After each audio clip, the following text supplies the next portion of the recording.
Welcome to Kannan info Tamil. நம்ம இன்னைக்கு என்ன டாபிக் பார்க்க போறோம் அப்படின்னா 3 முக்கியமான டிஃபென்ஸ் அப்டேட் இந்த வீடியோல பார்க்க போறோம். முதல் டிஃபென்ஸ் அப்டேட், சமீபத்துல சீன கடற்படை குறித்து ஒரு செய்தி வெளியாகி பரபரப்பை ஏற்படுத்தி இருக்கு. அதாவது சீனா நியூக்ளியர் பவர் விமானம் தாங்கி போர்க்கப்பல்களை உருவாக்கும் விஷயத்துல அதிக முனைப்பு காட்டி வருவதா செய்திகள் வெளிவந்திருக்கு. வரும் காலத்துல இந்த விஷயம் இந்தியாவுக்கு ஒரு மிகப்பெரிய அச்சுறுத்தலா இருக்கும் அப்படின்னு இந்தியன் டிஃபென்ஸ் எக்ஸ்பர்ட் சொல்றாங்க. இந்தியா சீனாவின் இந்த நகர்வை எப்படி எதிர்கொள்ளலாம்? இந்தியாவுக்கு நியூக்ளியர் பவர் விமானம் தாங்கி போர்க்கப்பல்கள் தேவையா? இந்த வகை விமானம் தாங்கி போர்க்கப்பல்களை உருவாக்கும் விஷயத்துல இந்தியாவுக்கு என்ன பிரச்சனைகள் இருக்குது அப்படிங்கிறது குறித்து பார்க்கலாம். இரண்டாவது அப்டேட், எலான் மஸ்க் அமெரிக்க விமானப்படையில் பயன்பாட்டில் இருந்து வரும் F-35 லைட்னிங் 2 விமானம் குறித்து ஒரு சர்ச்சைக்குரிய கருத்தை சொல்லியிருக்காரு.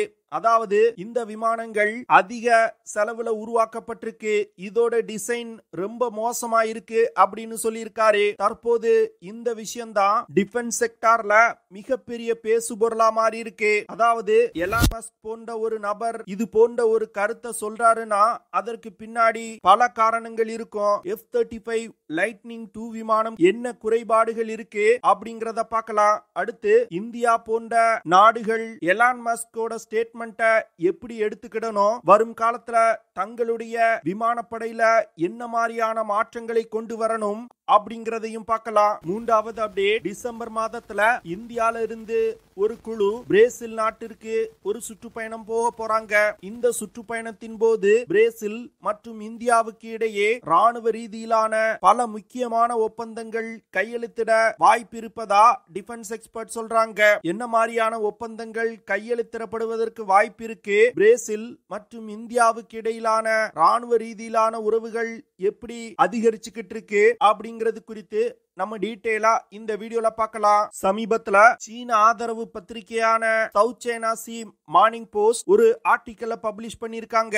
அந்த ஆர்டிக்கல்ல சீனா எப்படி நியூக்ளியர் பவர்ட் ஏர்கிராஃப்ட் கேரியர்களை டெவலப் செய்து வந்துகிட்டு இருக்காங்க, நியூக்ளியர் பவர்ட் ஏர்கிராஃப்ட் கேரியர்களை உருவாக்கும் விஷயத்துல சீனா எந்த நிலையில இருக்காங்க அப்படிங்கிற பல விஷயங்களை வெளிப்படுத்தி இருக்காங்க. தற்போது இந்த விஷயம்தான் உலகின் பல நாடுகள்ல பேசுபொருளா மாறி இருக்கு. அதாவது அணுசக்தியால் இயங்கக்கூடிய விமானம் தாங்கி போர்க்கப்பல்களை உருவாக்குறது அப்படிங்கிறது சாதாரண விஷயம் கிடையாது. அதற்கு பல வருட திட்டமிடல் மற்றும் மிகப்பெரிய அளவுல பணமும் செலவாகும். உலகின் வெகு சில நாடுகள் தான் அணுசக்தியில் இயங்கக்கூடிய விமானம் தாங்கி போர்க்கப்பல்களை வச்சிருக்காங்க. குறிப்பா அமெரிக்கா அதிக அளவுல அணுசக்தியில் இயங்கக்கூடிய விமானம் தாங்கி போர்க்கப்பல்களை வச்சிருக்காங்க. பிரான்சிடம் சார்ல்ஸ் டிகால் அப்படிங்கிற ஒரே ஒரு நியூக்ளியர் பவர்ட் ஏர்கிராஃப்ட் கேரியர் இருக்கு. அந்த வகையில சீனா அணுசக்தியால் இயங்கக்கூடிய ஏர்கிராஃப்ட் கேரியர்கள்ல பயன்படுத்துவதற்கு தேவையான நியூக்ளியர் ரியாக்டரோட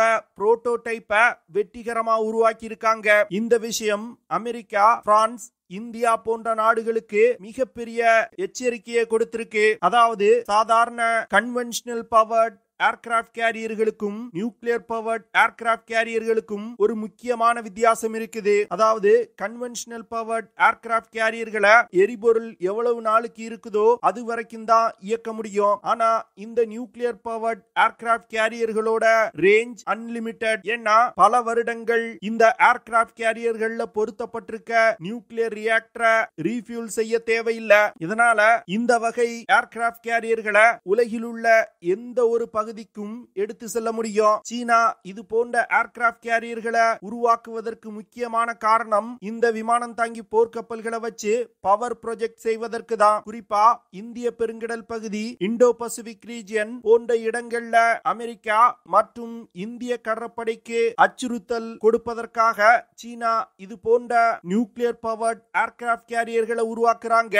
சீனா இது போன்ற ஏர்கிராஃப்ட் கேரியர்களை உருவாக்கிட்டாங்கன்னா நேவல் வார்ஃபேர்ல பவர் பேலன்ஸே மாறுவதற்கு வாய்ப்பு இருக்கு. விமானம் தாங்கி போர்க்கப்பல்கள் விஷயத்துல இந்தியாவின் நிலை எப்படி இருக்குன்னா, சமீபத்துல பேட்டியளித்த டிஃபென்ஸ் மினிஸ்டர் ராஜ்நாத் சிங் அவர்கள் INS விக்ராந்த் விமானம் தாங்கி போர்க்கப்பல் போன்றே இன்னொரு விமானம் தாங்கி போர்க்கப்பலை உருவாக்குவதற்கு இந்தியா திட்டமிட்டிருப்பதா சொல்றாரு. அதாவது இந்தியா உருவாக்கும் 3வது விமானம் தாங்கி போர்க்கப்பல் 45,000 டன் எடை கொண்ட விமானம் தாங்கி போர்க்கப்பல்களா இருக்கும். அதுவும் INS விக்ராந்த் விமானம் தாங்கி போர்க்கப்பல் போன்று கன்வென்ஷனல் பவரை கொண்டு இயங்கக்கூடிய விமானம் தாங்கி போர்க்கப்பலா இருக்கும். நிறைய டிஃபென்ஸ் எக்ஸ்பர்ட்ஸ் சீனா போன்று இந்தியாவும் நியூக்ளியர் பவர்ட் விமானம் தாங்கி போர்க்கப்பல்களை உருவாக்கணும் அப்படின்னு சொல்றாங்க. அப்படி உருவாக்குனாதான் இந்திய கடற்படை அனைத்து விதமான கடற்பரப்பிலையும் இயங்கக்கூடிய ஒரு ப்ளூ வாட்டர் நேவியா இருக்க முடியும் அப்படின்னு அவங்க சொல்றாங்க.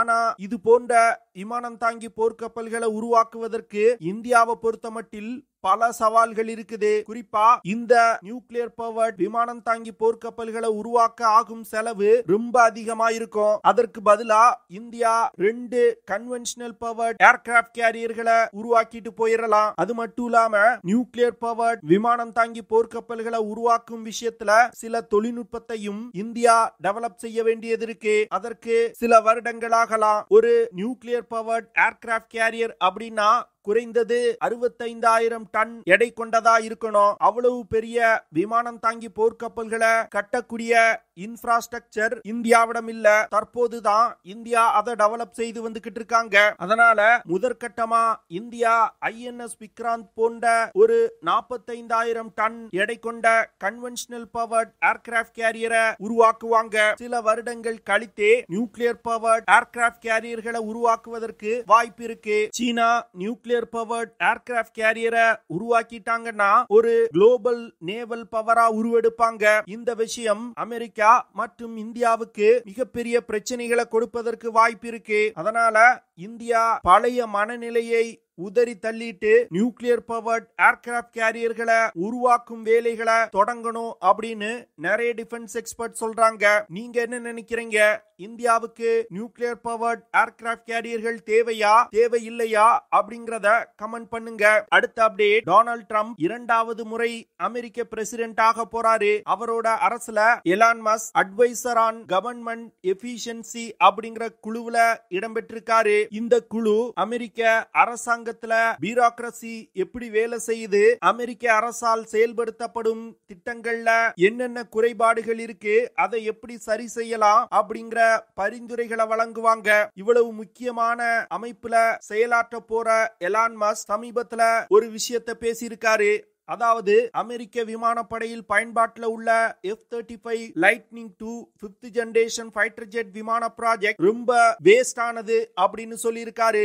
அது மட்டும் இல்லாம F-35 லைட்னிங் II விமானத்தை உருவாக்குவதற்கு 1.7 ட்ரில்லியன் அமெரிக்க டாலர் செலவாயிருக்கு. இந்த விஷயம் ரொம்ப அதிகம் அப்படின்னு அவர் சொல்லியிருக்காரு. சோசியல் மீடியால எலான் மஸ்க் தெரிவித்த இந்த கருத்து தற்போது மிகப்பெரிய பேசுபொருளா மாறி இருக்கு. அவரோட இந்த கருத்து வரும் காலத்துல அமெரிக்கா தன்னுடைய விமானப்படையில என்ன மாதிரியான மாற்றங்களை கொண்டு வர போறாங்க அப்படிங்கறத ரொம்ப தெளிவா காட்டுது.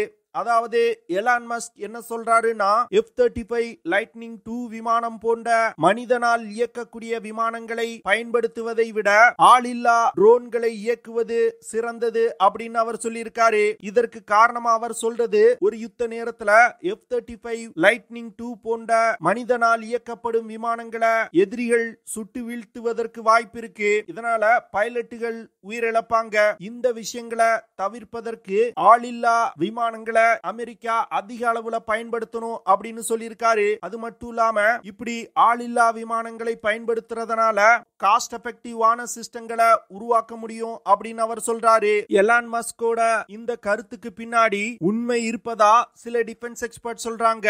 அதாவது சமீப காலங்கள்ல நடக்கக்கூடிய யுத்தங்கள்ல ட்ரோன்கள் யுத்தத்தின் முடிவையே தீர்மானிக்கக்கூடிய இடத்துல இருக்குது. குறிப்பா உக்ரைன் ரஷ்யா போர், இஸ்ரேல் காசா போர்ல ட்ரோன்கள் மிகப்பெரிய அளவுல பயன்படுத்தப்பட்டிருக்கு. அதனால அமெரிக்க விமானப்படை அதிக அளவுல ட்ரோன்களை தயாரித்து தங்கள் படையில் இணைப்பதை தான் கவனம் செலுத்தணும் அப்படின்னு சொல்றாங்க. அது மட்டும் இல்லாம F-35 லைட்னிங் 2 விமானத்துல பல பிரச்சனைகள் இருக்குது. குறிப்பா அந்த விமானத்தை வாங்க ஆகும் செலவை விட விமானத்தை இயக்க ஆகும் செலவு ரொம்ப அதிகம். F-35 லைட்னிங் 2 விமான தயாரிப்புல அமெரிக்கா பல பிரச்சனைகளை சந்திச்சாங்க. குறிப்பா விமானத்தை டெவலப் செய்ய ஆன செலவு ரொம்ப அதிகமா இருந்துச்சு. அது மட்டும் இல்லாம விமான டெவலப்மெண்ட்லயும் நிறைய வருடங்கள் கால தாமதமாச்சு. அது மட்டும் இல்லாம F-35 லைட்னிங் 2 விமானத்துல இன்னும் சில டெக்னிக்கல் இஷ்யூ இருப்பதா சொல்லப்படுது. இவ்வளவு அதிகமா செலவு செய்தும்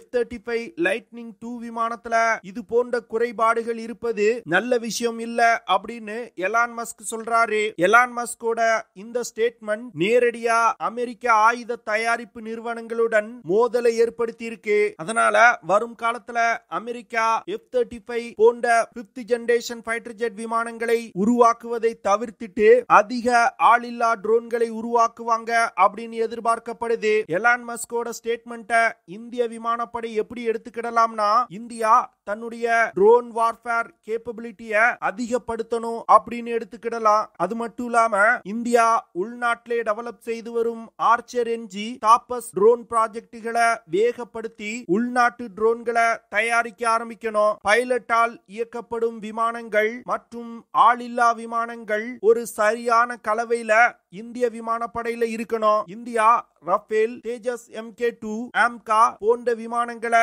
சரியான எண்ணிக்கையில தயாரித்து இந்திய விமானப்படையில இணைக்கணும். அது மட்டும் இல்லாம பைலட்டால் இயக்கப்படும் விமானங்கள் மற்றும் ஆளில்லா ட்ரோன்கள் சீம்லெஸ்ஸா ஒருங்கிணைந்து செயல்படணும். இந்த விஷயங்களை செஞ்சா இந்திய விமானப்படை வரும் காலத்துல நவீன தொழில்நுட்பம் கொண்ட ஒரு விமானப்படையா இருக்கும். அது மட்டும் இல்லாம AI மற்றும் நெட்வொர்க் சென்ட்ரிக் வார்ஃபேர் கேப்பபிலிட்டிய ட்ரோன்கள் மற்றும் பைலட்டால் இயக்கப்படும் விமானங்களுக்கு இடையில் கொண்டு வரணும். இப்படி செய்வதன் மூலம் இந்திய விமானப்படையால காஸ்ட் எஃபெக்டிவான ஒரு விமானப்படைய உருவாக்க முடியும்.